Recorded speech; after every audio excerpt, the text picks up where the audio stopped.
Jesus a todos, gente. Uma boa noite para o Atos, para a Jéssica, para a Duda, para a Dona Maria de Lourdes, para a Eliane, amém. Para a Lucileia, para a Sueli, para a Iril, para a Cláudia, Kelly, Edna, para a Cida, para Socorro, para a Deise, para Maria Oliveira, para Marinalva. A paz do Senhor Jesus a todos. Glória a Deus. Estou gostando de ver que hoje está cheio, amém.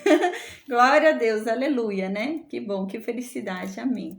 Então, gente, hoje a gente vai falar sobre Juízes. Vamos voltar lá para Juízes, né? A gente vai voltar lá para Juízes agora. Vamos voltar para Gideão. A gente estudou o livro de Ruth. Vamos falar sobre o livro de Juízes agora de novo, tá bom?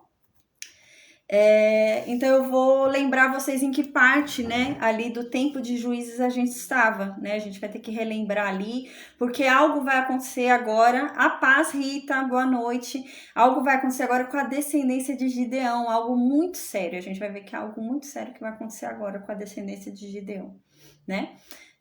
Depois desse fato aqui, quem vai começar a entrar na história é Eli de Samuel, o sacerdote lá de Samuel. Então eu vou falar isso para vocês amanhã. Amanhã a gente já vai começar a falar sobre Eli, vamos começar a falar um pouquinho sobre Samuel, vamos falar um pouquinho sobre Jefté, né? Parece que os 20 anos que teve de paz ali em Israel, quando Samuel era grande já, Eli havia morrido, parece que foi Sansão que julgou ali aqueles 20 anos. A gente vai falar sobre isso, né? E depois de Sansão, quem foi que julgou? Samuel, né? E os últimos juízes em Israel foram quem? Os filhos de Samuel. E depois entrou o reinado. Então a gente já tá muito perto de ir pro reinado. A gente tá muito perto de chegar ali em Saul, em Davi, tá bom, gente? Então, amém. A gente vai começar a entender isso, tá bom?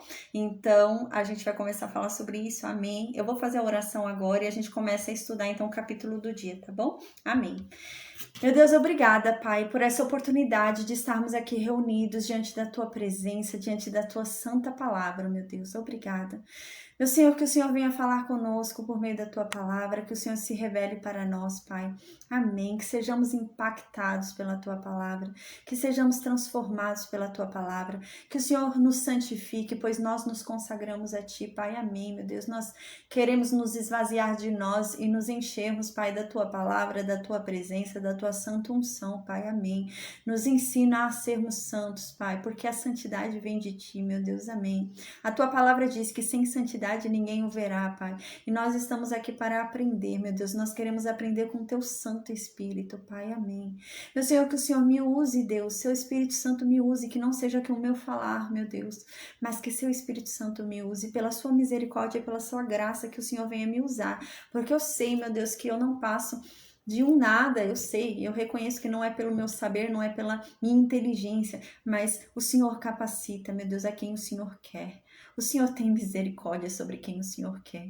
Então, meu Deus, que o Senhor derrame sobre mim a Tua misericórdia e me conceda, meu Deus, o dom, meu Deus, o dom de pregar a Tua palavra, meu Deus, de uma forma irresistível, de uma forma apaixonante. Que todo aquele que me ouvir falar acerca de Ti não resista e se apaixone, Pai, em nome de Jesus, Senhor. Que a Sua palavra entre em nós, meu Deus, nos rasgando e arrancando de nós tudo aquilo que não vem de Ti, tudo aquilo que nos afasta de Ti. Que a Sua palavra venha, meu Deus, a nos transformar, Pai, que venhamos a ser um novo ser, Pai, que venhamos a ser cada vez mais como Ti, Deus, que venhamos a aparecer mais, meu Deus, contigo, Pai, em nome de Jesus. Que a Tua glória resplandeça em nós, em nossas vidas, Pai. Que todo aquele que olhar para nós, veja em nós o Teu brilho, em nome de Jesus, Senhor, amém. Meu Deus, coloca cada palavra em minha boca. Tempera cada palavra que sair da minha boca com sal, Pai, para que elas tenham bom gosto, em nome de Jesus, Senhor, amém. Espírito Santo, vem. Espírito Santo, vem e me usa, Pai, em nome de Jesus, para pregar a Tua verdade. Que venhamos a conhecer a verdade que liberta e que não sejamos enganados por falsas doutrinas, por falsos ensinamentos, mas que venhamos a compreender a verdade que o Senhor, meu Deus, nos deixou para a nossa libertação, para a nossa salvação. Em nome de Jesus, Senhor, amém. Que o Senhor nos livre de todo mal. Amém. Amém. Então, gente, vamos lembrar o que estava acontecendo na história, tá? A gente tinha parado em Juízes 8, né? A gente parou em Juízes 8, versículo 28. Né? Então a gente parou na primeira parte do versículo 28 e eu interrompi ali onde falou que Gideão venceu os midianitas, né? Então a gente começou a estudar o livro de Ruth, né? Então vamos lembrar o que aconteceu?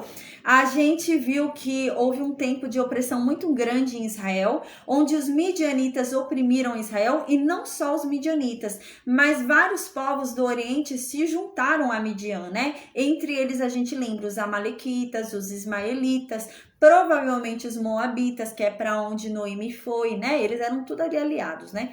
Os amonitas, provavelmente. Então eles devem ter, a gente lembra também os amalequitas, né? Não sei se eu já falei, acho que eu já falei. Eles se uniram ali, né, a Midian. E a gente lembra que foi uma opressão tão grande, tão forte, que faltava comida em Israel. Então houve fome nessa época. Então a gente lembra que houve 7 anos de opressão, foram 7 anos de opressão. Nesses 7 anos de opressão, a gente lembra então que a gente estudou e viu que foi quando Noemi foi embora para Moabe com sua família, né? Nesse meio tempo, né, depois dos 7 anos, foi quando Israel começou a clamar a Deus, pedir socorro a Deus, e Deus levantou um libertador, que foi quem? Gideão, a gente lembra, né? Então Gideão foi levantado como libertador ali de Israel naquela opressão dos midianitas junto com os povos do Oriente ali. Então a gente lembra que então Gideão venceu ali os midianitas, e a gente lembra que foi extraordinário, né? Foi Gideão e os 300, né? Que incrível, né? A gente lembra disso, a gente estudou isso, né? 120 mil foram mortos sozinhos, sem Gideão mexer uma espada, né? Ele só estava em volta com os 300 e eles começaram a se matar ali dentro. Foi algo extraordinário, incrível demais, né? Então a gente lembra que isso aconteceu, né? Aí depois a gente finalizou o livro de Juízes falando sobre essa vitória. Então a gente lembra que finalizou o livro de Juízes, o capítulo 8, no versículo 28, primeira parte, onde fala que Gideão venceu os midianitas e houve tranquilidade ali na terra, não houve mais fome. Então a gente passou para o livro de Ruth, onde Noemi ouviu dizer que não havia mais fome naquela terra e voltou para lá. Então a gente estudou a história de Ruth e de Boaz, a gente viu que Ruth se casou ali com Boaz, né? E teve ali, né, o avô de Davi. A gente lembra que Ruth é bisavó de Davi, né? Então agora a gente vai voltar para a história de Gideão. Por quê? Porque Ruth e Noemi foram para Israel. Quem é que era juiz de Israel quando Ruth e Noemi foram para lá? Gideão. Né? Então Gideão já havia vencido os midianitas e estava julgando Israel. Então Ruth e Noemi foram para Israel. Quem estava julgando? Gideão. Então agora a gente vai voltar para a história de Gideão, tá bom? Então no versículo 28 vamos falar um pouquinho sobre a história de Gideão. Então no versículo 28, na primeira parte, diz que Gideão então venceu os midianitas ali, né? Tudo se resolveu, não houve mais fome em Israel. Então no final do versículo 28, que foi o que a gente não leu, que a gente vai começar a ler agora, porque precisava da história de Ruth nesse meio tempo, agora a gente vai começar a falar sobre o final da história de Gideão, né? Então o livro de Ruth já aconteceu, Ruth já tá casada com Boaz, né? E agora a gente vai ver a morte de Gideão, tá bom? Então diz assim no versículo 28, então, né, depois dessa vitória de Gideão, a terra ficou em paz durante 40 anos, né? Nos dias em que Gideão viveu ali. Então no versículo 29 continua do capítulo 8, tá? Retirou-se então Jerubaal. A gente lembra que Jerubaal era um nome também de Gideão, né? Foi um título dado a ele, que ele adotou esse título, que é Baal que contenda com ele, né? Inimigo de Baal, né? E ficou esse nome aí, né? Então é isso que significa, né? Então retirou-se Jerubaal, que é Gideão, né? Filho de Joás, e habitou em sua casa. Ou seja, houve paz, não houve mais guerra, não é que ele retirou e morreu. Aqui tá falando que ele se retirou, saiu da guerra e foi para a casa dele porque houve paz. Então ele foi ficar na casa dele, foi casar, foi ter filhos, entendeu? Foi isso que aconteceu. Então ele voltou para a terra dele, para a casa dele, e foi ficar em paz. Então no versículo 30 fala que ele então, depois que ele voltou para a casa dele, foi ter esposas, filhos, ele teve 70 filhos, gente. Esse homem teve muito filho. Ele teve 70 filhos, né? Então aqui diz, né, que ele tinha muitas mulheres, por isso que ele teve tantos filhos. Então no versículo 31 vai dar uma informação muito importante que a gente tem que guardar, porque essa pessoa que vai ser mencionada no versículo 31 é a causadora do capítulo 9. Né? É a louca do capítulo 9 que vai causar toda uma tragédia. Então o versículo 31 é muito importante, tá? Então o versículo 31 não está falando sobre nenhum filho de Gideão, apenas sobre um vai falar, que é o do capítulo 9 agora. Então no versículo 31 diz, a concubina de Gideão teve um filho, e ela morava onde? Em Siquém. A gente lembra que Gideão não morava em Siquém, Gideão morava onde? Em Ofra, né? Que fica ali em Manassés. Essa concubina dele morava em Siquém. Então ele já não havia levado ela para casa dele. Por quê? A gente lembra qual que era a diferença de uma esposa para uma concubina, né? É muito importante a gente lembrar isso por causa do que vai acontecer no capítulo 9. Qual era a diferença de uma esposa para uma concubina? A paz, Lucimari. Amém. A diferença de uma esposa para uma concubina é que a esposa, né, tinha direitos, né, de herança, a concubina não. Então, os filhos da concubina não teriam direito nenhum à herança, a não ser que por liberalidade ele dê, mas elas não teriam direito, as concubinas não teriam direito. Ou seja, esse filho que está sendo falado no versículo 31 não teria direito nenhum em herança alguma de Gideão. E parece que essa era a vontade de Gideão. Por quê? Porque Gideão deixou a concubina dele lá em Siquém. Gideão não levou a concubina dele para onde ele tinha as mulheres dele em Ofra. Ele já deixou ela separada. Então agora a gente vai entender qual a importância disso, porque no capítulo 9 vai acontecer algo absurdo, que a gente vai ver que vai sair da ordem natural das coisas e da ordem que Gideão queria, tá? Então no versículo, na ordem que Deus também queria, a gente vai ver. Então no versículo 31 diz isso, que Gideão tinha uma concubina, essa concubina de Gideão morava lá em Siquém, não morava no mesmo território de Gideão, né? Gideão morava em Ofra. Ela morava em Siquém. Então, ela também teve um filho de Gideão. E ela colocou o nome desse filho de Abimeleque, né? Esse é um nome, gente, que não é normalmente um nome hebreu, Abimeleque. A gente já viu muito esse nome, né? O que é Abimeleque? Abimeleque é um título dado aos reis dos filisteus, né? Os filisteus, eles costumam dar esse título para os reis dele. A gente vai ver bastante. A gente já viu, acho que uns 3 Abimeleque até agora. Tem bastante Abimeleque na Bíblia, eu já falei sobre isso. Abimeleque é um título igual Faraó, né? Do mesmo jeito que Faraó é para o Egito, Abimeleque é para os filisteus, entende? É rei. Então, quando vira rei lá, é chamado de Abimeleque. E o que significa Abimeleque? Significa Meleque é rei, Meleque é pai. O que é Meleque? É um deus filisteu. Então, é um nome realmente, né? É um título, né? Que encoraja ali, né? Aquele paganismo filisteu. A partir de agora, gente, a partir de Gideão, a gente vai começar a observar um crescimento dos filisteus. A gente vai começar a ver que vai ter muito embate da Filístia. E vai continuar, gente. Vai ser assim no tempo de Sansão, vai ser assim no tempo de Samuel, vai ser assim no tempo de Davi, sabe? Vai começar aqui a ter um embate muito grande com a Filístia. Os filisteus vão começar muito a ter esse embate, né? E o que acontece é que os israelitas ficam imitando muito os filisteus. E esse é um dos exemplos. A gente vai ver que em outros momentos também eles vão imitar muitos filisteus ali, vão adorar os deuses dos filisteus, né? Então começa a ter realmente esse envolvimento de Israel com a Filístia, né? E vai começar a ter muita confusão. Os filisteus vão começar a dominar sobre Israel várias vezes na história. A gente vai começar a observar isso agora. Tá? Então, aqui é uma informação muito importante. Não foi falado sobre filho nenhum de Gideão, mas falou só sobre esse. Por quê? Porque a Bíblia quer uma atenção especial para esse cara, para esse homem Abimeleque. E a gente vai ver por quê no próximo capítulo, tá? Então, no versículo 32, fala que Gideão morreu. Né? Então Gideão morreu, né? Ele morreu em boa velhice, então ele morreu bem, né? Não morreu ruim, doente, nada, não. Ele envelheceu bem e morreu bem. E ele foi sepultado, né, no sepulcro lá de Joás, do pai dele, lá na cidade onde ele vivia, que é Ofra, né, Ofra lá dos Abiesritas, né, da família dele ali. Então, no versículo 33, vem a informação que depois da morte de Gideão, Israel, para variar, voltou a se prostituir e começou a servir os deuses ali da Filístia. A gente vai ver que os deuses que eles vão começar a servir são os deuses dos filisteus. Ou seja, aquele nome que foi colocado no filho de Gideão já era sugestivo realmente de uma inclinação aos filisteus que estava tendo ali em Israel, né? Então eles começaram a servir alguns deuses. E aqui diz aqui que eles, depois da morte de Gideão, começaram a servir, né? Se prostituir, né? Servindo os deuses Baalins e Baal-berite. Quem é Baal-berite? Baal-berite é um deus dos filisteus. Então, eles começaram a adorar um deus lá dos filisteus chamado Baal-berite, tá? Então, aqui no versículo 39, continua. Os filhos de Israel não se lembraram do Senhor, seu Deus, que os livrara do poder de todos os seus inimigos ao redor, nem usaram de benevolência com a casa de Jerubaal, que é Gideão, né? Segundo o bem que ele fizera a Israel. Agora, no final do capítulo 8, a pessoa está dando um resumo do capítulo 9 para a gente, o que vai acontecer no capítulo 9. No capítulo 9, a gente vai observar que Gideão libertou esse povo de uma opressão muito grande, é claro, né? Usado por Deus. Mas ele foi o instrumento usado por Deus para libertar esse povo da opressão dos midianitas, uma opressão séria, de fome, né?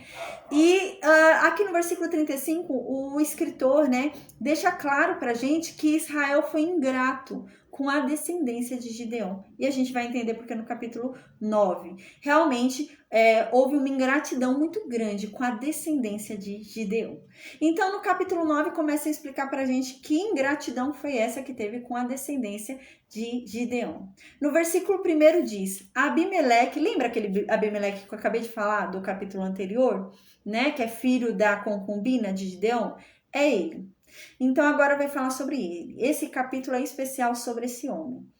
Então, no versículo 1, no capítulo 9, diz que esse homem, Abimeleque, filho da serva, filho da concubina, né, que é filho de Gideão, ele foi lá até Siquém, né, onde a mãe dele habita. A gente lembra que a concubina de Gideão vivia onde? Em Siquém. Então, ele foi lá para o povo dele, para a família dele, porque a mãe dele mora lá, então a família dele mora lá, os tios, primos, né? Então, ele foi para lá. E a gente vai ver que ele vai dar um golpe. Ele vai dar um golpe de Estado, gente. É isso que esse homem vai fazer. Ele vai dar um golpe aqui para tomar o poder. Então ele foi lá para Siquém para falar com os parentes dele para pedir apoio no golpe que ele vai dar. Então ele chega lá nos irmãos da mãe dele, né, nos primos, irmãos, os parentes dele lá por parte de mãe, né, e fala para toda a casa da mãe dele, para todo o sangue dele que tem ali em Siquém. Ele fala. A gente lembra que ele é filho, né, da concubina de Gideão, tá? Ele não teria direito nenhum, a herança nenhuma de Gideão. Tá? É importante a gente lembrar disso para a gente ver o que vai acontecer, o que esse homem vai fazer e como que vão apoiar esse homem. A verdade é que ele não tinha direito, né? Não tinha direito a herdar nada. Então, no versículo 2, ele começa a falar com aquele povo, né? Então, ele diz assim, falai, peço-vos, aos ouvidos de todos os cidadãos de Siquém, que vos parece melhor? Que 70 homens, todos os filhos de Jerubaal, dominem sobre vocês, ou que apenas um domine sobre vocês? Lembrem-se de que eu sou o sangue de vocês. Então, o que esse homem faz, gente? Esse homem, filho da concubina, que não tinha direito algum sobre a herança de Gideão, se fosse para ser rei, ele jamais seria, porque ele é filho de uma concubina, só era rei quem era filho de esposa, né? Então, se fosse reinado por descendência, ele jamais seria rei, porque não é esposa, é concubina. Então, o que esse homem faz? Ele chega, né, esse Abimeleque, filho de Gideão, pai dele morreu, ele vai e corre lá para a cidade onde a mãe dele, né, tem família, então ele pede apoio do sangue dele, apoio dos familiares dele, e fala, gente, vamos pensar bem, meu pai teve 70 filhos, meu pai teve 70 filhos. Vocês acham melhor que 70 pessoas dominem sobre vocês? Vocês acham melhor ter 70 reis ou apenas um rei dominando sobre vocês? O que vocês preferem? Um rei só ou 70 reis? É isso que Abimeleque chega falando, né? Aí ele vai e faz uma ameaça que singela. Mas lembrem-se que eu sou parente de vocês. Lembrem-se que eu sou do sangue de vocês antes de decidirem aí o que vocês querem falar, né? Então, no versículo 3, continua. Então, os irmãos da mãe de Abimeleque falaram isso a todos os cidadãos lá de Siquém, né? Falaram tudo conforme Abimeleque tinha falado, né? E o coração deles se inclinou a seguir Abimeleque, porque disseram, é nosso irmão. Então, eles falaram, não, é verdade. Então, se é para escolher um dos 70 filhos de Gideão, vamos escolher Abimeleque porque é nosso sangue. Eu não vou escolher um que não é meu sangue, eu vou escolher o meu sangue, né? Então, isso que eles pensaram. Vamos escolher Abimeleque porque é nosso parente, né? Ele não é de Ofra, ele é de Siquém. Vamos escolher Abimeleque. Aí, no versículo 4, continua. E deram-lhe 70 peças de prata da casa de Baal-Berite, com as quais alugou Abimeleque uns homens levianos e atrevidos que o seguiram. Gente, olha o caráter desse homem. Primeiro que já tá tudo errado. O que que eles fizeram? Parece que aqui em Siquém já havia um centro de adoração desse deus, Baal-berite, né? Por que que eles vão fazer agora? Eles entram na casa desse deus, no templo que eles ergueram para esse deus Baal-berite, que é um deus dos filisteus.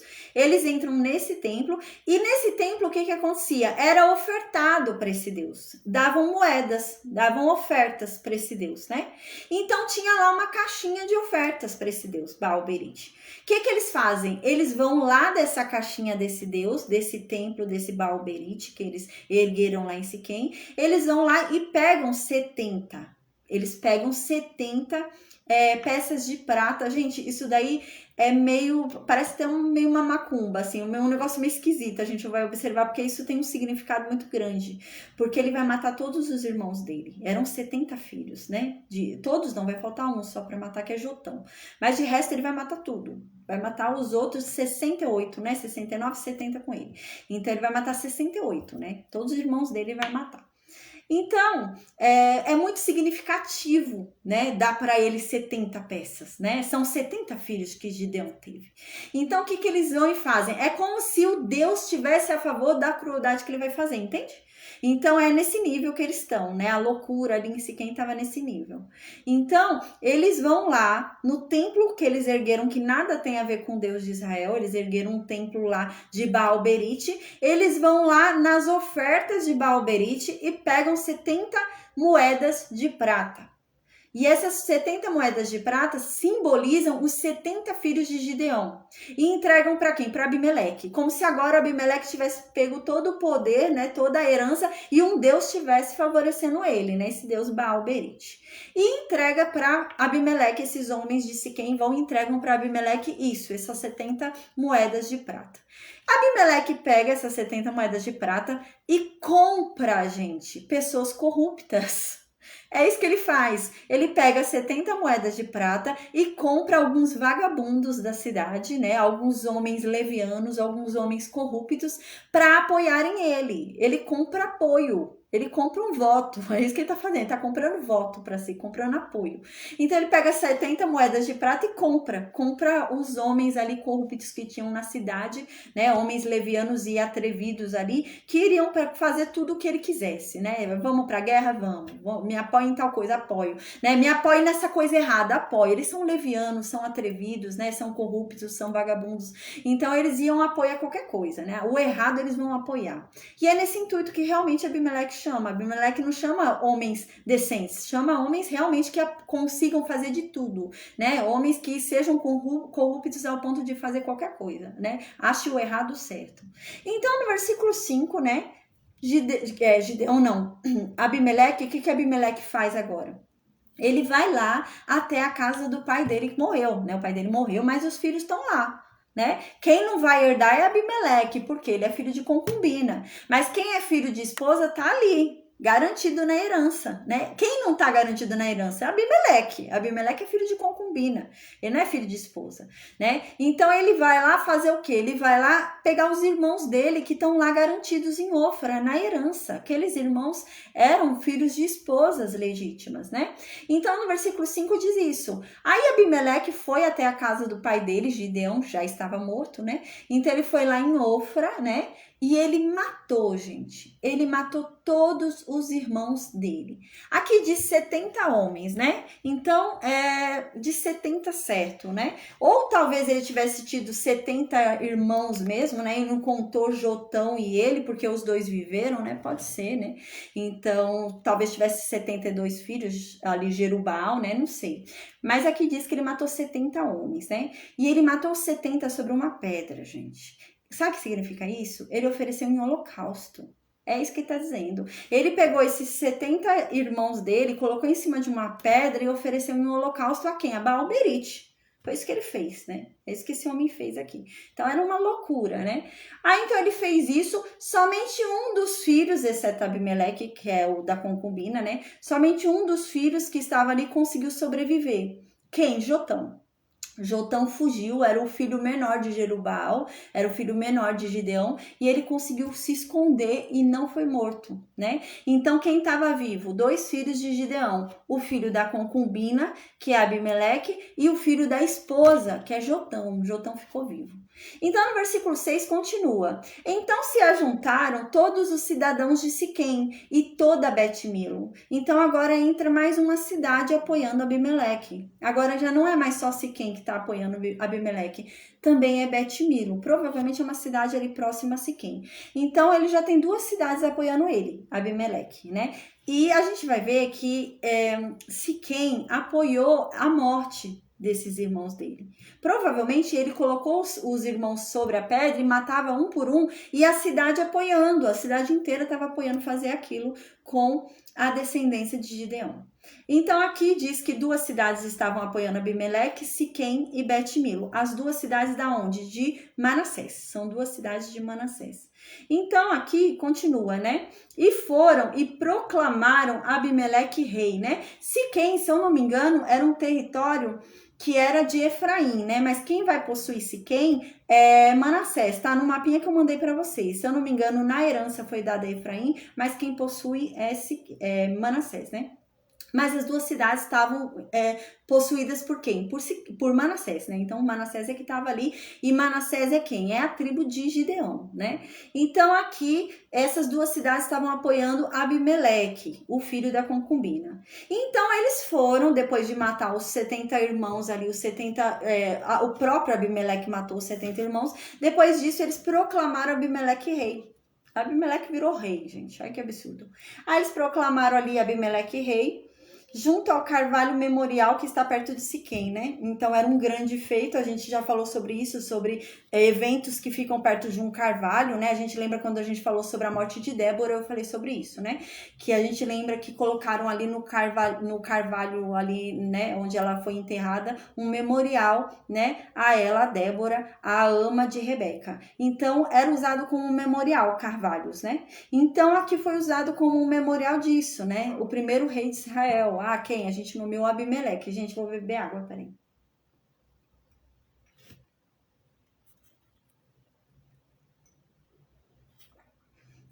Aí no versículo 7, diz que Jotão ficou sabendo que Abimeleque foi proclamado rei, né? Ah, então aqui diz que Jotão, sabendo que Abimeleque foi proclamado rei, Jotão subiu lá no Monte Gerizim e foi falar para todo o povo ouvir. Gente, parece meio estranho, né? Um homem vai subir no monte, vai falar, como que todo mundo vai ouvir o que aquele homem tá falando, né?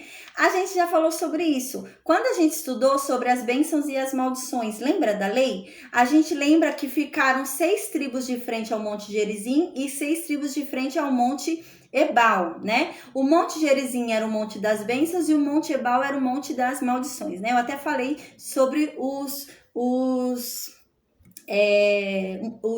samaritanos, né? Eu até falei sobre isso na época.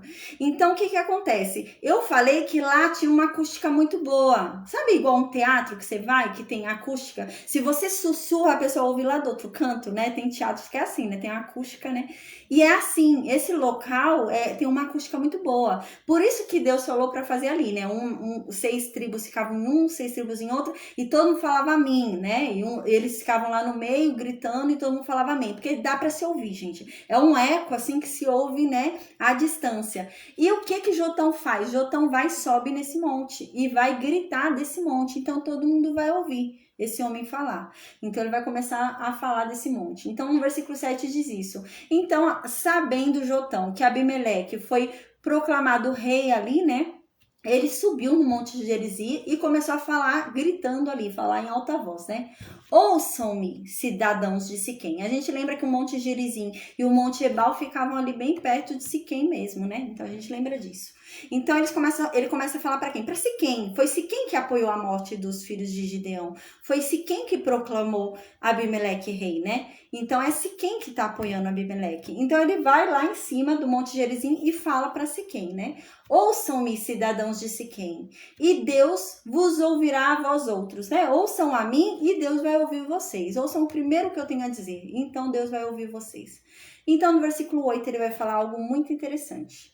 Aí ele diz assim para aqueles cidadãos de Siquém: gente, Foram certa vez as árvores ungir para si um rei e disseram para a oliveira: reina sobre nós, né? Então ele tá querendo, agora ele vai usar uma parábola.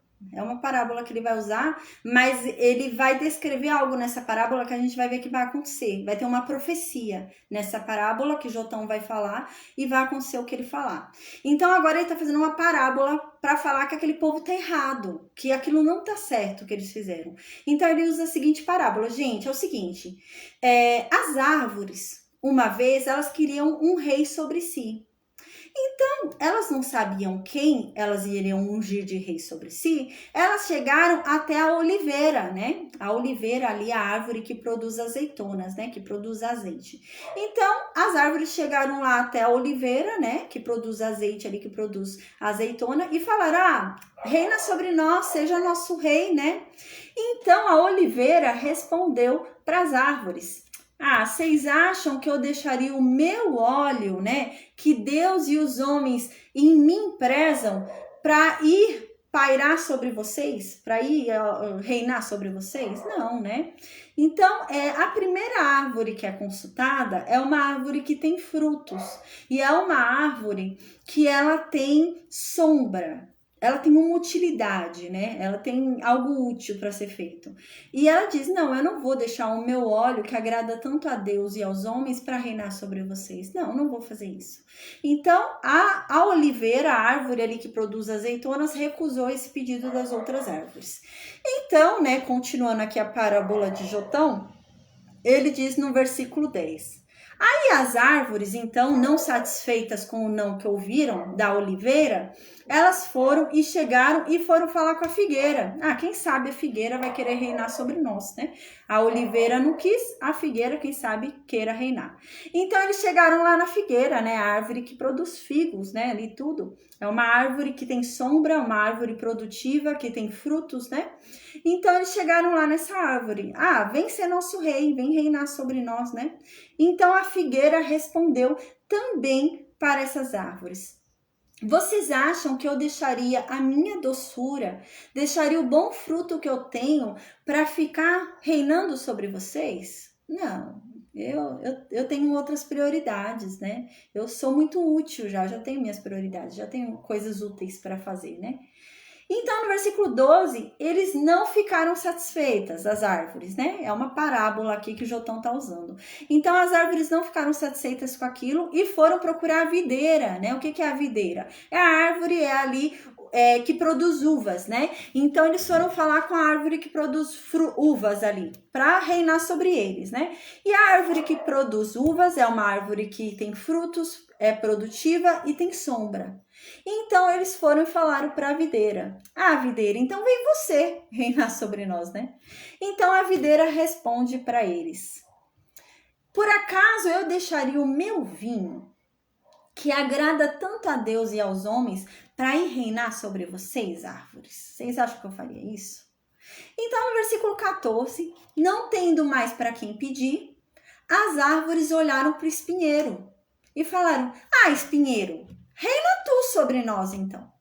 E o espinheiro falou: tá bom, eu reino.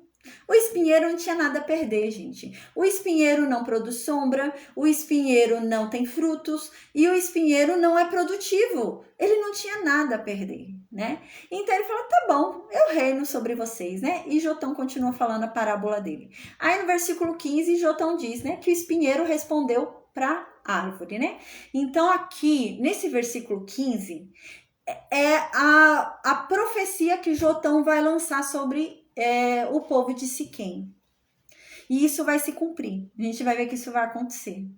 Então, Jotão lança essa profecia, né, em forma de parábola aqui, para Siquém. E Jotão fala: olha, é o seguinte, o espinheiro respondeu assim para as árvores: se realmente vocês querem me ungir sobre rei sobre vocês, então venham e se refugiem debaixo da minha sombra. Mas se não for isso, que saia do espinheiro fogo, que consuma os cedros do Líbano, né? Então ele fala ele vai explicar isso daqui a pouquinho pra gente. Então ele fala nessa parábola isso, que o espinheiro respondeu dessa forma para as árvores. Tá bom, se vocês querem que eu seja rei, eu vou ser rei sobre vocês, né? Mas quando vocês mudarem de ideia e não me quiserem mais como rei, eu vou jogar fogo sobre vocês, porque vocês me escolheram como rei. É isso que o espinheiro tá querendo dizer para esse povo, né? E eu vou sair consumindo tudo, porque vocês estão me chamando para ser rei de vocês. Não fui eu que pedi nada, vocês estão querendo que eu seja você. Mas quando vocês não me quiserem mais, eu vou consumir vocês. É isso que tá querendo dizer aqui na parábola. Então agora Jotão vai começar a explicar isso para o povo de Siquém. Aí no versículo 16, Jotão fala: agora, se vocês realmente, sinceramente, procederam proclamando o rei Abimeleque, e se vocês se portaram bem diante de Gideão, gente, se o que vocês fizeram foi justo diante da descendência de Gideão, se realmente é o que Gideão merecia, o que vocês fizeram, ter todos os filhos dele mortos e a filha da concubina ser rei, se isso era o que Gideão merecia, se isso era o que era justo para ele, então que vocês fiquem alegres com o rei de vocês e que o rei de vocês se alegrem com vocês, se isso era justo realmente para Gideão. É isso que ele fala no versículo 16. Então ele fala assim: agora, pois, se deveras e sinceramente procedestes proclamando o rei Abimeleque, e se bem vos portastes para com Jerubbaal, que é Gideão, e para com a casa dele, matando os filhos dele e tornando como rei o filho da serva, né? Se com ele vocês agiram segundo o que ele merecia, Gideão, né? Aí então no versículo 17 ele ainda fala: porque a verdade é que meu pai, a gente lembra que Jotão é filho de Gideão mais novo, né? Então fala: porque a verdade é que meu pai, ele guerreou por vocês. Ele foi à luta por vocês, para melhorar a situação para vocês, porque ele também malhava o trigo no lagar, então vocês apoiaram ele para ele lutar, ele arriscou a vida dele por vocês, né? Então aqui diz isso: porque a verdade é que meu pai guerreou por vocês e arriscou a vida por vocês, né? Livrando vocês do Midianitas, né? Porém, vocês hoje decidiram levantar-se contra a casa dele, contra a casa de Gideão, e matar os filhos dele, né? Vocês mataram 70 homens sobre uma pedra e colocaram como rei o filho de uma serva, né?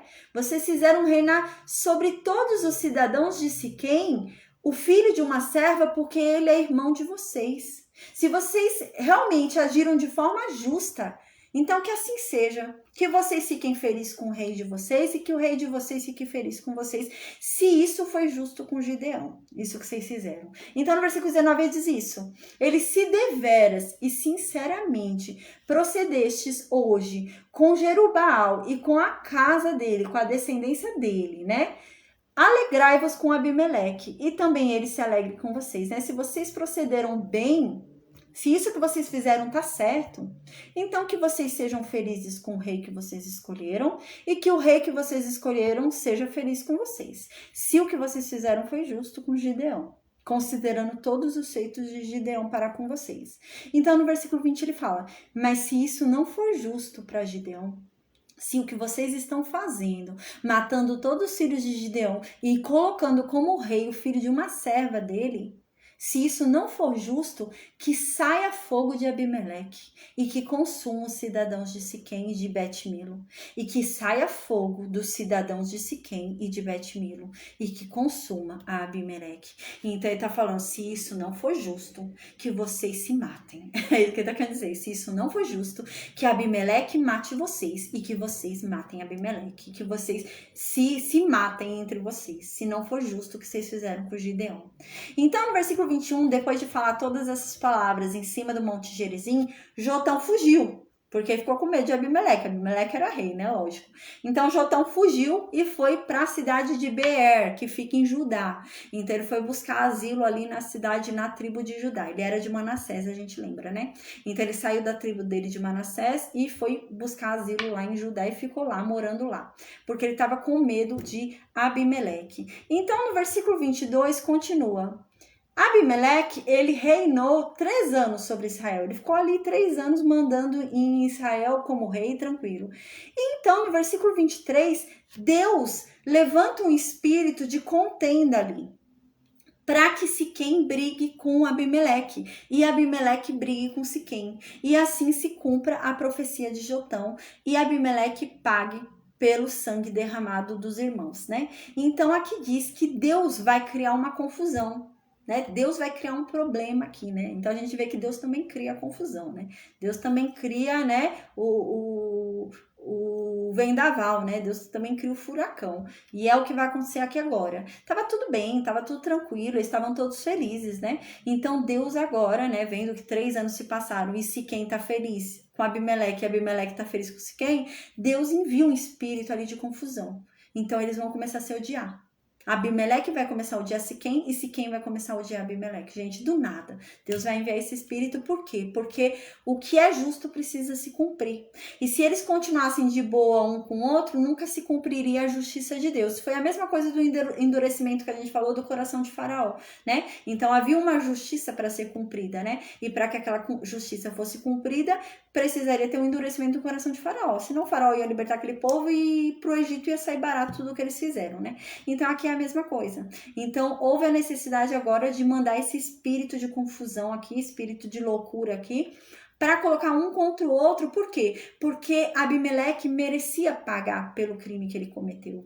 E Siquém merecia pagar pelo crime que ele cometeu também. Porque Siquém apoiou Abimeleque a matar os irmãos. Siquém proclamou Abimeleque rei. Então os dois têm culpa. Então os dois já têm a sentença dada por Deus e eles precisam pagar. E agora chegou a hora.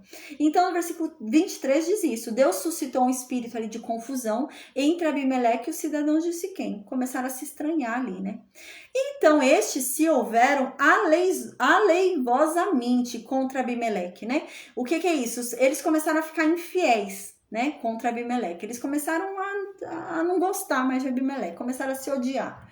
Então, no versículo 24, diz por que Deus mandou esse espírito de confusão. Porque Deus fez eles brigar, porque Deus fez eles se odiarem. Né? É como se Deus tivesse endurecido o coração deles, como fez com o Faraó. Então, Deus fez eles se estranharem. E aqui no versículo 24 explica por que Deus fez isso. Então, aqui diz... Deus fez isso para que a vingança da violência praticada contra os 70 filhos de Gideão viesse. Então, Abimeleque precisava pagar por ter matado os irmãos, né? E Siquém precisava pagar porque apoiou Abimeleque a matar, né? Então, Deus precisava praticar justiça. Então, a única forma de Deus praticar justiça era enviando esse espírito de confusão, porque senão eles iam continuar se dando bem, né? Tava tudo certo, 3 anos reinando, nenhuma confusão houve. Então, Deus precisou enviar esse espírito de confusão. Então, aqui continua, né? Para que, né, isso ocorreu para que a vingança da violência praticada contra os 70 filhos de Jerubbaal, né, Gideão, viesse. E o seu sangue caísse sobre Abimeleque. Foi Abimeleque que matou, né? Os siquemitas ficaram ali em volta dando risada e concordando. Mas quem matou foi Abimeleque, ele derramou sangue. E a gente lembra que desde o tempo do dilúvio, da saída de Noé ali da arca, Deus falou, né? Aquele que matar, né, o sangue que for derramado, com sangue será pago, né? Então só há uma forma de expiar o assassinato, é matando aquele que matou. E é isso, Abimeleque matou todos os irmãos dele, né, por poder. E aqui então havia já uma justiça de Deus e ele tinha que pagar pelo sangue que ele derramou, né? Então aqui diz, e o seu sangue caísse sobre Abimeleque, o sangue, né, dos irmãos caísse sobre Abimeleque, que mataram todos eles, né? E também sobre os cidadãos de Siquém, porque eles contribuíram para que Abimeleque matasse os irmãos, né? Então eles ficaram ali incentivando, ficaram concordando, falando para Abimeleque matar mesmo, né? Eles apoiaram ainda essa ideia maluca de Abimeleque. A paz, Claudete, amém. Eles apoiaram ainda essa ideia maluca. Então no versículo 25 continua. Os cidadãos de Siquém puseram contra ele, né, contra Abimeleque, homens de emboscada sobre os topos dos montes, e todo aquele que passava pelo caminho, junto a eles, eles os assaltavam. Isto se contou a Abimeleque. O que está acontecendo aqui? Deus mandou um espírito de confusão. A partir de agora, Siquém odeia Abimeleque. Siquém não quer mais Abimeleque como rei.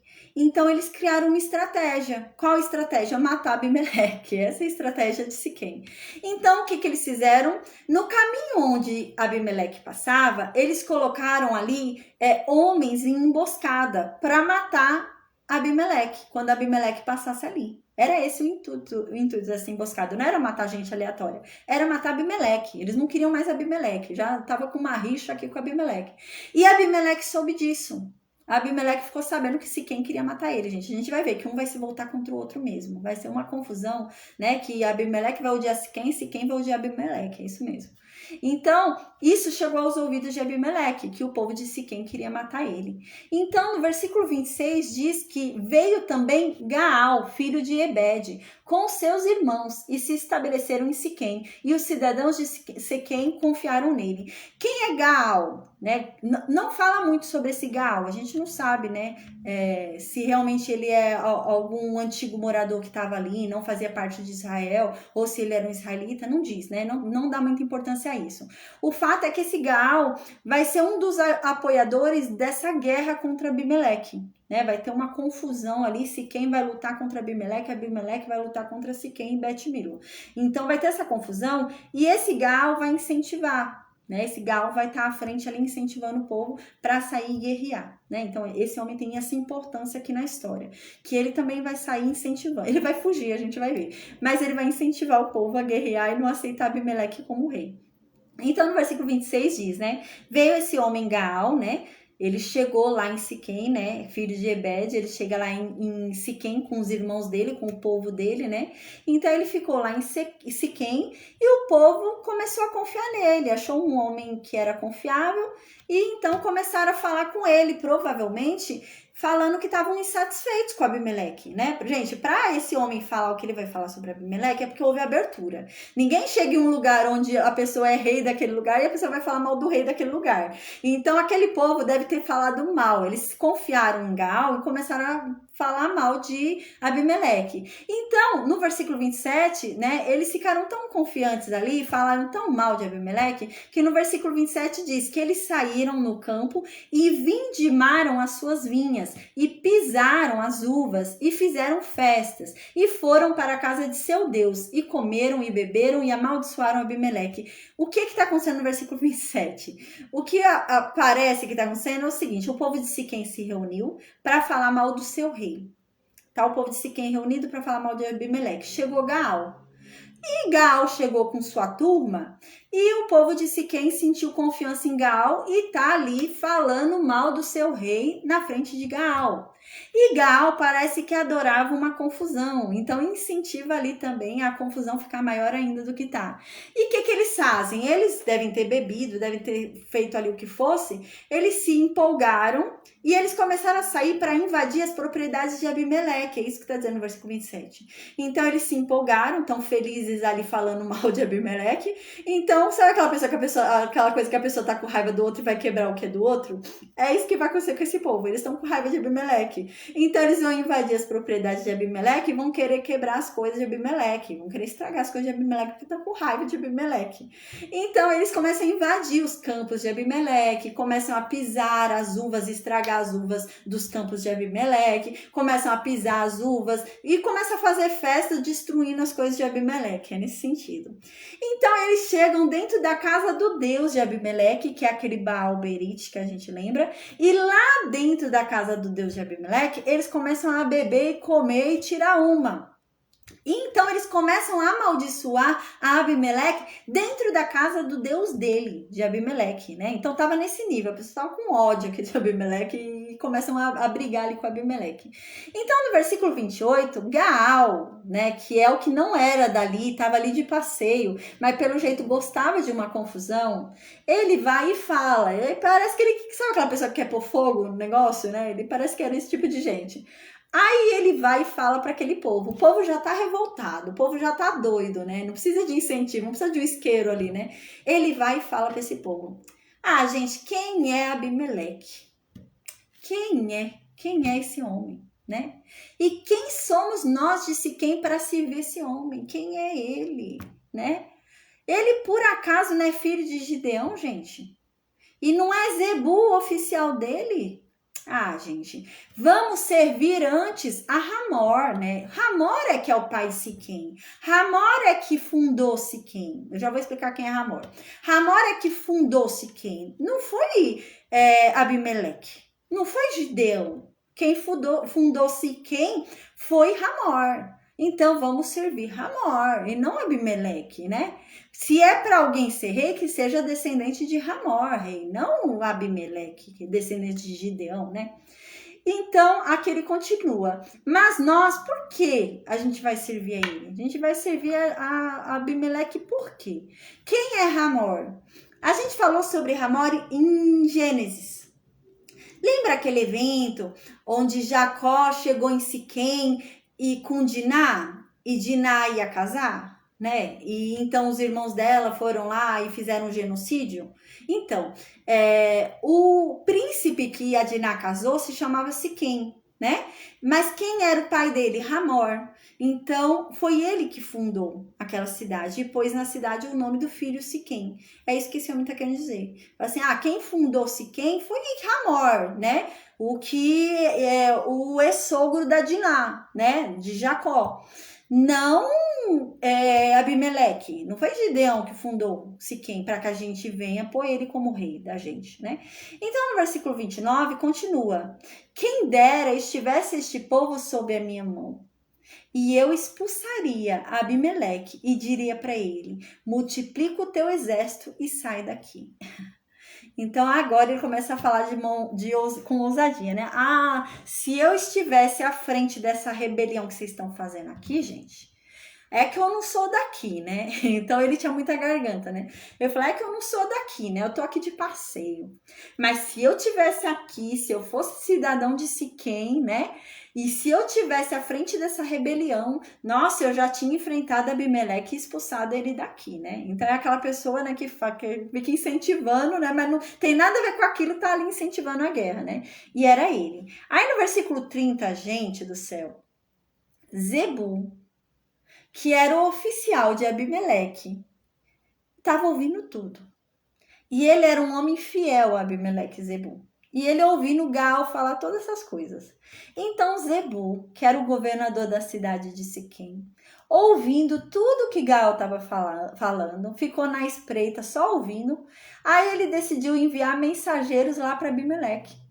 Falou, Abimeleque, o povo aqui tá falando isso, estão falando que vão se insurgir contra você, vão se reunir e te expulsar daí, estão falando que você não é ninguém. O povo aqui tá se reunindo para falar de você, Abimeleque. Então o dedo duro, Zebu, foi lá e mandou um mensageiro para Abimeleque. Diz isso no versículo 30 e 31, diz assim: ouvindo Zebu, né, na espreita, o que Gaal tava falando, né? Zebu era governador da cidade. Ele ouvindo ali as palavras de Gaal, ele ficou irado, ele ficou doido. Ele era um fiel ali a Abimeleque, né? Ele era um funcionário fiel. E então ele enviou, né, astutamente mensageiros para Abimeleque. Ele mandou mensageiros lá para Abimeleque para avisar para Abimeleque o motim que estava tendo, né? Então ele mandou um mensageiro dizer o seguinte: olha, Abimeleque, Gaal, filho de Ebed, que nem da cidade de Siquém, não é? Tá lá, né? E ele veio com os irmãos dele, tá lá em Siquém e tá fazendo um alvoroço lá na cidade, né? Tá incentivando a cidade a ficar contra você, Abimeleque. Gaal tá fazendo uma coisa ali, colocando o povo de Siquém contra você. É isso que esse cara faz, manda esse mensageiro falando isso, o dedo duro, né? Aí no versículo 32, ele dá um conselho para Abimeleque. Ele fala para Abimeleque, faz o seguinte, se esconde, pega o seu exército, fica escondido ali na montanha, no campo, né? Espera anoitecer.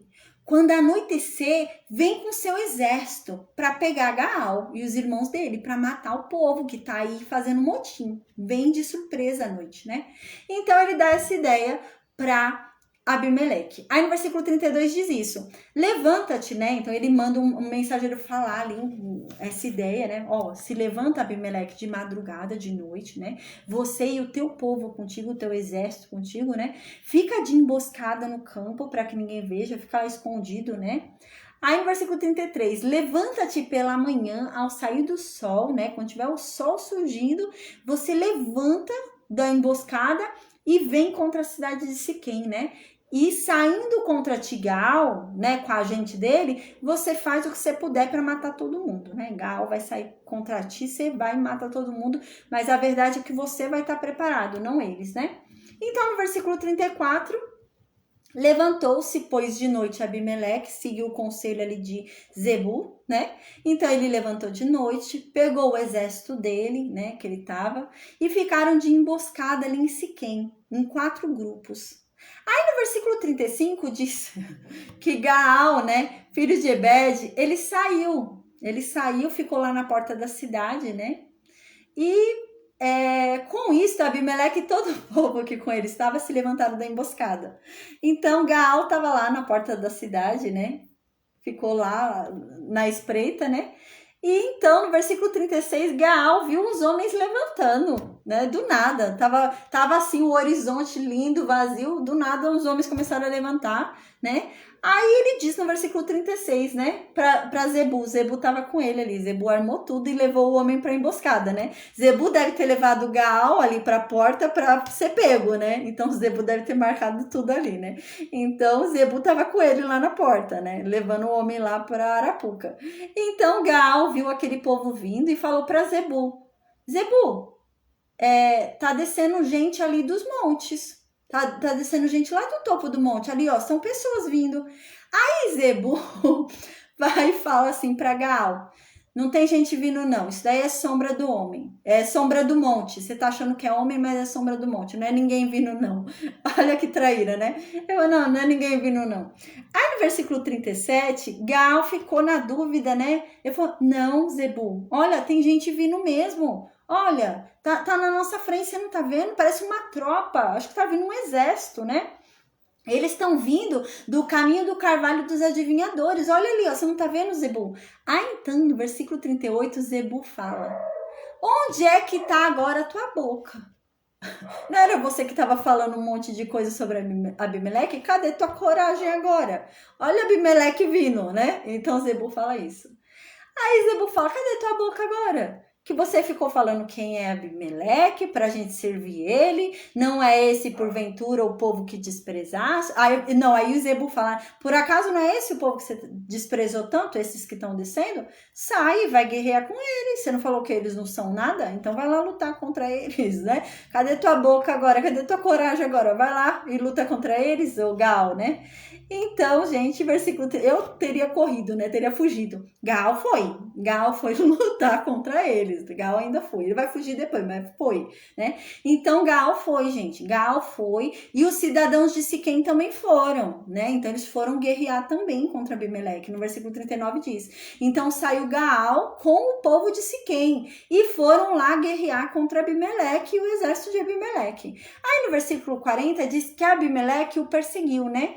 Mas Gaal fugiu, Gaal conseguiu fugir, né, diante de Abimeleque, né, e muita gente morreu, muita gente caiu ferida na porta da cidade, muita gente se deu mal, né. Aí no versículo 41 diz que Abimeleque ficou em Arumá, né, ali, ele ainda estava ali nas proximidades de Siquém, né, porque ele ainda queria pegar os revoltosos, né, eles estavam escondidos, mas ainda havia ali um certo povo ali, né, do motim. Então ele ficou ali ainda na região de Siquém. Então diz que Zebu expulsou Gaal de Siquém e os irmãos dele, porque ele não queria que eles ficassem morando ali em Siquém, então eles foram expulsos de lá e não podiam voltar mais para lá, né? Então eles foram embora para outro lugar. Aí no versículo 42 diz que no dia seguinte saiu o povo ao campo, né? O povo saiu ao campo, né? E Abimeleque ficou sabendo que o povo saiu ao campo. Aí Abimeleque ficou doido, gente. Abimeleque foi lá matar o povo. Abimeleque tava louco. Aí no versículo 43, porque muita gente fugiu, né? Muita gente ficou, né? Mas eles se levantaram contra Abimeleque. Aí no versículo 43 diz que Abimeleque pegou os homens dele e os repartiu em 3 grupos, né? E colocou emboscadas no campo. Olhando, viu que o povo saía da cidade. Então se levantou contra eles e os feriu. Então, gente, esse homem estava querendo matar todo mundo em Siquém. né? O povo foi lá para o campo para trabalhar, para festejar, para fazer qualquer coisa. Ele foi atrás desse povo e feriu bastante gente, né? E foi perseguindo esse povo. Aí no versículo 44 diz: Abimeleque e o grupo que com ele estava romperam de improviso e tomaram posição à porta da cidade. Então o povo tentou fugir deles, parece, né? O que acontece? Só há uma porta na cidade, né? Há muros em torno e há uma porta na cidade, né? A gente já falou sobre isso em Gênesis. E eles fechavam essa porta, né, para proteger a cidade de animais, né, que leão entrasse e matasse pessoas, essas coisas, né? Então a porta da cidade era fechada, só havia uma porta para passar. Esse povo deve ter tentado fugir pela porta. E eles foram para a porta, para não deixar ninguém fugir, eles queriam matar todo mundo. Aí aqui no versículo 44 diz que Abimeleque e o grupo dele foi para a porta. Eles de improviso chegaram ali na porta, ficaram ali na porta da cidade, né? Enquanto os outros dois grupos deram de golpe sobre todos quantos estavam no campo e os destroçaram. Então ele tinha três equipes ali dentro, né, da cidade para matar todo mundo. E duas delas ainda ficaram perseguindo o povo no campo. E enquanto isso ele se pôs na porta da cidade com a equipe dele para matar quem tentasse fugir, né, daquela confusão toda.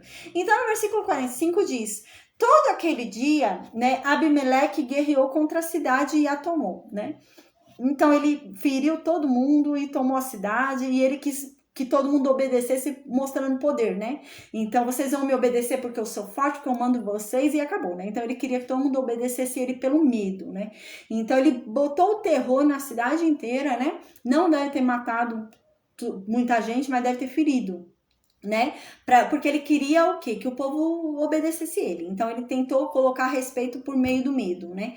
Então ele tocou o terror ali para todo mundo ter medo dele. Então no versículo 45 diz isso, que ele foi depois e a tomou, conquistou. Todo mundo parou, ninguém quis mais guerrear contra ele, né? Todo mundo ficou quieto, né? Ficou quietinho, não quis mais guerrear contra ele porque ficaram com medo, né? Então aqui diz que matou o povo que nela havia, assolou-a e a semeou de sal, né? Então, nossa, aqui tá dizendo que ele matou o povo, né? Então ele matou o povo que havia ali na cidade, ainda que estava ali pela cidade, e ele deixou a cidade deserta e jogou sal pela cidade, né, pela rua da cidade, como se ele tivesse ali, né, limpando a cidade, né, como se fosse nesse sentido. Aí no versículo 46 continua: tendo ouvido isto, todos os cidadãos da torre de Siquém entraram na fortaleza subterrânea. Então ainda havia gente ali em Siquém. Deixa eu começar para carregar. Havia ainda gente viva ali em Siquém, né? E esse povo que estava vivo ali ainda em Siquém, eles ouviram sobre isso, o que ele fez, que ele matou todo mundo em uma cidade aí, né? Então ele matou todo mundo em uma cidade, tomou a cidade e estava lá na porta da cidade tocando terror, né? Ali na região de Siquém. Então o povo que morava na torre ali da região da torre de Siquém ficaram sabendo disso, e então no versículo 46 eles foram se abrigar com medo de Abimeleque. Então diz isso no versículo 46, diz assim: tendo ouvido isto, né, todos os cidadãos da torre de Siquém entraram na fortaleza subterrânea, no templo de El-Berite. Então eles entraram na torre e eles foram para o subterrâneo, foram para baixo, né? Ali na fortaleza subterrânea, o que era? Era o templo do Deus deles lá, né? Do Deus El-Berite. Então eu acho que eles devem ter se sentido seguros ali. Eles devem ter pensado: ah, não, eu tô aqui na casa do Deus que Abimeleque adora, então ele não vai fazer nada comigo aqui, né? Aqui eu tô seguro, ele não vai fazer nada aqui. Então eu acho que foi isso que eles pensaram. E eles foram se esconder lá, nesse lugar, né? Eles se esconderam nessa fortaleza, né? Não dava para ele entrar pelo jeito, né? Na fortaleza não tinha como ele entrar, né? Porque ali era um templo, né? Então eles protegeram bem, fizeram boa armação ali, não daria para ele entrar. E eles pensaram estar bem protegidos ali, que Abimeleque não ia fazer nada, mas a gente vai ver que Abimeleque era doido. Ele vai fazer uma coisa assim. Aí no versículo 47, então, né? Abimeleque ficou sabendo que eles fizeram isso, que eles foram se esconder lá na torre, que eles estavam se garantindo ali no templo, porque o templo é uma fortaleza, então ninguém ia entrar. Então, ele ficou sabendo disso. E, gente, vocês vão ver o que ele vai fazer agora no versículo 48. Então, ele subiu, né, ao monte Salmão, ele e todo o povo dele, e Abimeleque tomou de um machado, né, e ele cortou uma ramada de árvore, e a levantou, e pô-la ao ombro, e disse ao povo que com ele estava: o que vocês me virem fazendo, vocês façam, e façam depressa. Então, gente, ele não tinha como invadir. Não ia ter como ele entrar. Era uma fortaleza. E o que o povo estava lá dentro pensou? Ele não vai fazer nada porque aqui tem um monte de deuses aqui dentro. Então ele não vai fazer nada. Tô garantido, né? Gente, ele vai tacar fogo naquele lugar. O homem tava doido. O homem tava loucão. Ele vai tacar fogo ali, né? Então aquele povo não vai ficar garantido ali dentro, não. Então o que esse homem faz? Esse homem viu que não daria para entrar porque eles estão dentro da fortaleza, né? Mas eles estão presos lá dentro. Eles também não vão sair. Então, eles ficaram presos lá dentro. O que ele faz agora? Ele pega um machado e começa a cortar galhos. Então, ele começa a cortar galhos, pedaços de árvore, e ele pega os troncos e vai colocar em volta da fortaleza, né? E os soldados dele vão fazendo igual ele, vão imitando ele, pegando troncos, cortando e colocando em volta da fortaleza. Aí vão colocar vários troncos de árvore em torno dessa fortaleza onde eles se esconderam. E ele vai tacar fogo. E vai pegar fogo ali naquela fortaleza. É isso que vai acontecer. Então, no versículo 49, continua e diz assim: assim, cada um de todo o povo cortou a sua ramada, né? Cortou o seu pedaço de árvore. E foram e seguiram Abimeleque, né? Então, puseram em cima da fortaleza subterrânea, né? Então, eles começaram ali a colocar as coisas para pôr fogo ali. E queimaram fogo sobre todos os da torre. E naquela hora, naquele momento, né, naquela queimada ali, morreram 1000 pessoas, né, entre homens e mulheres, né.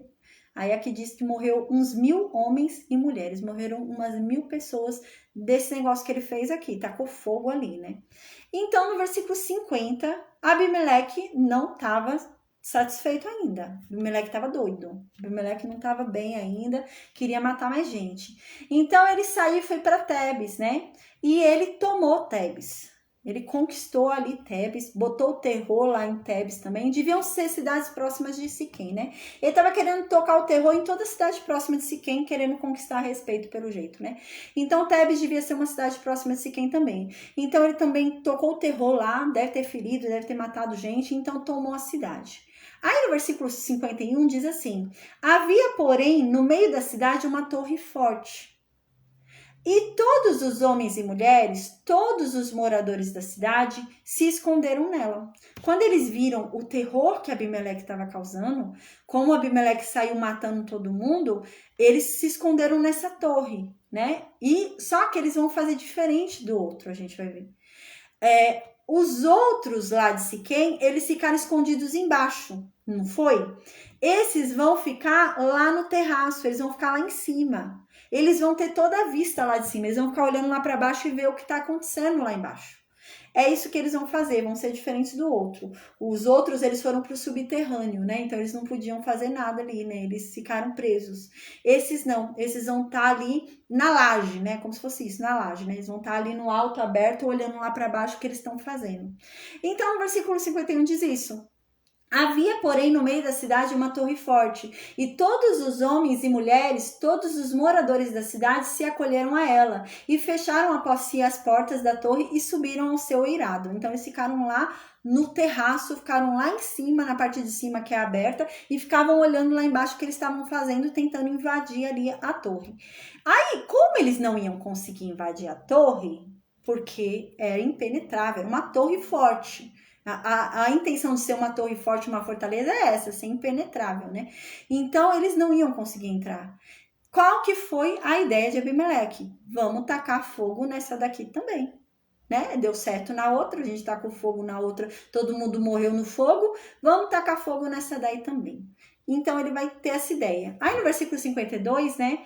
Ele veio até a torre, guerreou ali contra a torre, né? E ele chegou até a porta para incendiar. Então, ele ia fazer a mesma estratégia que ele usou da outra vez. Ia colocar galho ali e tacar fogo, né? Iam morrer ali queimados, então. Mas tinha uma mulher que estava lá no terraço. Quando ele foi chegar para pôr os galinhos lá embaixo para tacar fogo na torre, ela viu ele lá embaixo e tacou uma pedra de moinho na cabeça dele. Gente, pedra de moinho era grossa, era grande, um pedrão enorme. E isso vai rachar o crânio desse homem. Esse homem vai ficar com o crânio aberto. Então, no versículo 53 diz: porém, certa mulher lançou uma pedra superior de moinho, né? Então, a pedra superior era mais forte ainda. E ela foi lá de cima, ela vendo que ele ia tacar fogo ali onde eles estavam, ela pega a pedra de moinho e taca na cabeça dele. E quando ela tacou na cabeça dele, quebrou o crânio dele. Ele ia morrer, quebrou o crânio dele, não teve jeito. Aí, no versículo 54, né? A gente vai ver, gente, eu anotei aqui, tá? Só para falar. Davi vai falar sobre essa história mais para frente, a gente vai ver. Quando Davi for mandar matar Urias, Davi vai falar sobre isso. É em 2 Samuel, capítulo 11, versículo 21. Davi vai falar sobre essa história, né? Desse homem aqui, que a mulher jogou a pedra de moinho e matou ele, abriu o crânio dele com a pedra. Davi vai usar essa história aqui, a gente vai ver mais pra frente, tá? Então, é isso que acontece. Essa mulher vai lá de cima, vê que ele tá chegando, querendo pôr fogo na torre onde eles estão, e ela pega a pedra de moinho e taca, e vai bem na cabeça dele e quebra a cabeça dele. Então, no versículo 54, ele viu que ele vai morrer. Ele viu que ele vai morrer, ele chama o servo dele e fala: me mata, porque senão vão falar que eu morri por uma mulher, né? E é muito vergonhoso, né? Morrer por uma mulher. Ele fala: não, me mata você, para não dizerem que eu fui morto por uma mulher. Me mata você agora, né? Então, no versículo 54, ele diz isso. Então, chamou logo o moço dele, o escudeiro dele, né? E disse para ele: tira a sua espada aí e me mata. Me mata, para que não digam de mim que eu fui morto por uma mulher, né? Então o moço foi e atravessou e ele morreu pela espada ali, né? Então no versículo 55 continua: vendo, pois, os homens de Israel que Abimeleque já estava morto, foram-se cada um para sua casa, né? Então o Abimeleque morreu, viram ele que já estava morto, então desceram, saíram da torre e foi cada um para o seu lugar, cada um para sua casa. Então, no versículo 56 continua: assim, Deus fez tornar sobre Abimeleque o mal que fizera ao seu pai, por ter aquele matado os seus 70 irmãos, né? Então, assim foi que Abimeleque pagou pelo pecado que ele cometeu, pela maldade que ele cometeu para com o pai dele, matando os irmãos dele, né? Então, no versículo 57 diz que também foi assim que se cumpriu as palavras de Jotão. A gente lembra que o Jotão falou isso, né? Jotão falou: olha, se não for justo o que vocês estão fazendo com meu pai, que fogo saia de Abimeleque e consuma vocês, e que vocês consumam Abimeleque. E foi o que aconteceu, né? E assim se cumpriu também a profecia de Jotão. Então, no versículo 57 diz isso: de igual modo, todo o mal dos homens de Siquém, Deus fez cair sobre a cabeça deles. Assim veio sobre eles a maldição de Jotão, filho de Jerubbaal, né? Então, assim como Jotão falou, se cumpriu, né? Então, assim foi feito, assim aconteceu, tá? Então, amém. A gente vai terminar agora aqui a aula hoje. Hoje, 10 horas da noite, a gente tem outra aula, né? A gente vai falar sobre o ministério de evangelista, o que é, né? Amanhã a gente vai falar sobre Juízes 10, né? Mas eu vou explicar direitinho, porque a verdade é que Jefité, né? Tem alguns juízes, Jefité é um deles, que ele vai julgar ao mesmo tempo que Eli, né? Então, Eli de Samuel. Então, a gente vai estar vendo as histórias ali juntas, vai estar intercalando, tá? Igual assim, no tempo de Samuel foi o tempo de Sansão. Os 20 anos de paz que teve ali no tempo de Samuel com a Filístia foi o tempo em que Sansão julgou, né? Os 20 anos antes ali de Dalila, né?